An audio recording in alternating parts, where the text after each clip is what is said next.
I was preparing for a regular training ride on Wednesday morning, a little after 5 o'clock in the morning. And when I went through the intersection of Cervantes and A Street, a pickup truck had done a right turn on red and hit my rear wheel on my bicycle. It knocked me down. I got to Baptist ER. I was able to have enough presence of mind to text my riding companions to tell them that I wasn't going to make it. And I then was diagnosed with a broken collarbone and broken hand.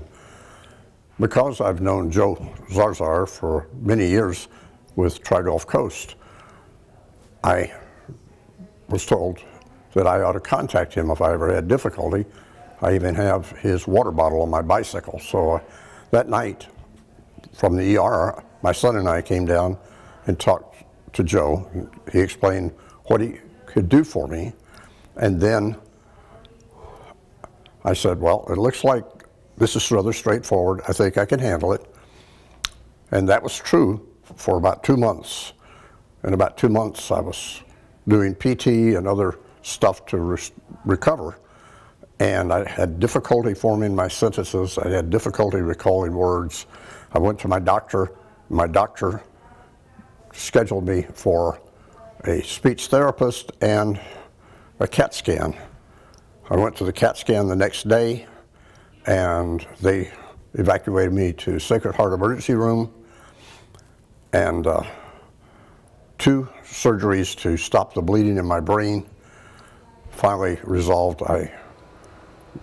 While you were celebrating Christmas, Christmas morning, a neurosurgeon was working on my head to stop the bleeding, which he successfully did. Afterwards, I saw the CAT scans. I saw what had happened to my brain, where the left side of my brain got pushed over against the right side. And so that communications was really, really difficult because there was a big pool of blood underneath it. When I realized that there was going to be a lot more to this than a simple ER visit and some PT, I called Joe and said, I think I need help because I don't understand the system that I'm in. I have bills with my wife's chemotherapy and radiation right now that I'm having to manage, and I couldn't even think well at that time. So I said, Joe, I need your help. To which he responded very graciously, came to the house. We felt a tremendous sense of relief because now I didn't have to worry about the coverage. I didn't have to worry about insurance agents. Joe was able to handle that for me and explain the system that I was in.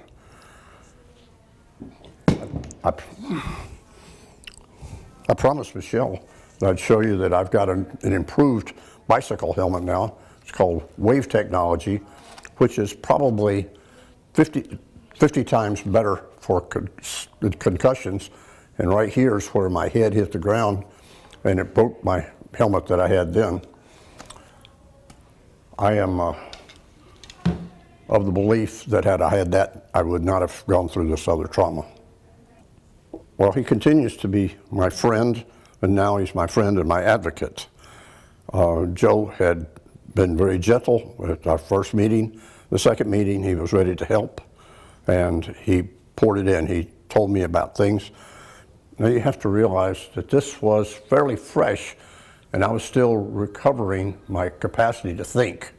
I had significant diminished capacity when my brain was being squished up against the other side, and there were things that I couldn't do.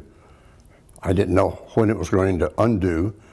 The statistics that I've seen now said that about 20% of the people who have this acute subdural hematoma recover.